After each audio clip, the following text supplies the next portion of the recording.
بسم اللہ الرحمن الرحیم۔ صحیح بخاری حدیث نمبر 101۔ عورتوں نے رسول اللہ صلی اللہ علیہ وآلہ وسلم سے کہا، آپ صلی اللہ علیہ وآلہ وسلم سے فائدہ اٹھانے میں مرد ہم سے آگے بڑھ گئے ہیں، اس لیے آپ اپنی طرف سے ہمارے وعظ کے لیے بھی کوئی دن خاص فرما دیں۔ تو آپ صلی اللہ علیہ وآلہ وسلم نے ان سے ایک دن کا وعدہ فرما لیا۔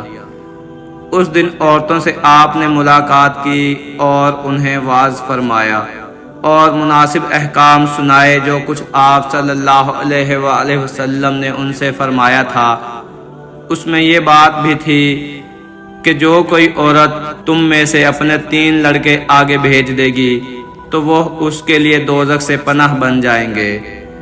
اس پر ایک عورت نے کہا، اگر 2 بچے بھیج دے؟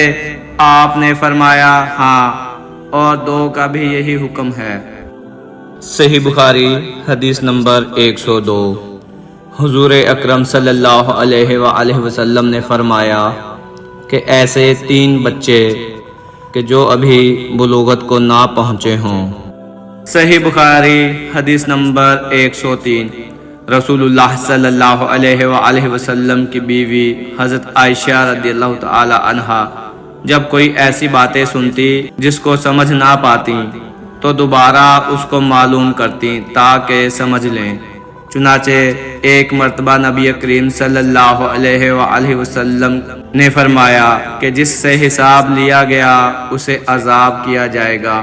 حضرت عائشہ رضی اللہ تعالی عنہا فرماتی ہیں کہ یہ سن کر میں نے کہا کہ کیا اللہ نے یہ نہیں فرمایا کہ ان قریب اس سے آسان حساب لیا جائے گا؟ رسول اللہ صلی اللہ علیہ وآلہ وسلم نے فرمایا کہ یہ صرف اللہ کے دربار میں پیشی کا ذکر ہے، لیکن جس کے حساب میں جانچ پڑتال کی گئی سمجھو وہ غارت ہو گیا۔ صحیح بخاری حدیث نمبر 104۔ رسول اللہ صلی اللہ علیہ وآلہ وسلم نے اللہ کی حمد و ثنا بیان کی، پھر فرمایا کہ مکہ کو اللہ نے حرام کیا ہے، آدمیوں نے حرام نہیں کیا۔ تو سن لو کہ کسی شخص کے لیے جو اللہ پر اور یوم آخرت پر ایمان رکھتا ہو جائز نہیں ہے کہ مکہ میں خون ریزی کرے یا اس کا کوئی پیڑ کاٹے۔ پھر اگر کوئی اللہ کے رسول کے لڑنے کی وجہ سے اس کا جواز نکالے تو اس سے کہہ دو، اللہ نے اپنے رسول صلی اللہ علیہ وآلہ وسلم کے لیے اجازت دی تھی، تمہارے لیے نہیں دی، اور مجھے بھی دن کے کچھ لمحوں کے لیے اجازت ملی تھی۔ آج اس کی حرمت لوٹ آئی جیسی کل تھی، اور حاضر غائب کو یہ بات پہنچا دے۔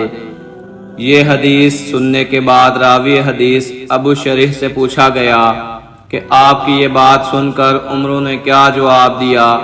کہا یوں کہ اے ابو شریح، حدیث کو میں تم سے زیادہ جانتا ہوں، مگر حرم مکہ کسی خطا کار کو یا خون کر کے اور فتنہ پھیلا کر بھاگ آنے والے کو پناہ نہیں دیتا۔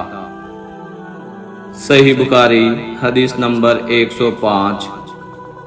ایک مرتبہ ابو بکر رضی اللہ تعالی عنہ نے رسول اللہ صلی اللہ علیہ وآلہ وسلم کا ذکر کیا کہ آپ صلی اللہ علیہ وآلہ وسلم نے یوں فرمایا، تمہارے خون اور تمہارے مال۔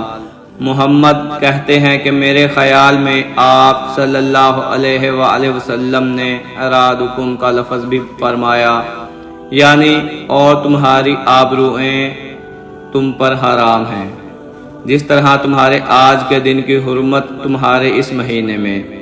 سن لو یہ خبر حاضر غائب کو پہنچا دے۔ اور محمد راوی حدیث کہتے تھے کہ رسول اللہ صلی اللہ علیہ وآلہ وسلم نے سچ فرمایا۔ پھر دوبارہ فرمایا کہ کیا میں نے اللہ کا یہ حکم تمہیں نہیں پہنچا دیا؟ صحیح بخاری حدیث نمبر 106۔ رسول اللہ صلی اللہ علیہ وآلہ وسلم نے فرمایا کہ مجھ پر جھوٹ مت بولو، کیونکہ جو مجھ پر جھوٹ باندھے وہ دوزخ میں داخل ہو۔ صحیح بخاری حدیث نمبر 107۔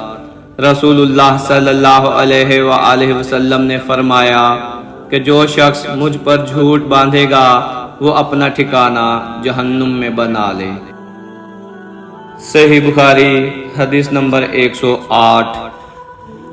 نبی کریم صلی اللہ علیہ وآلہ وسلم نے فرمایا کہ جو شخص مجھ پر جان بوجھ کر جھوٹ باندھے تو وہ اپنا ٹھکانہ جہنم میں بنا لے۔ صحیح بخاری حدیث نمبر 109۔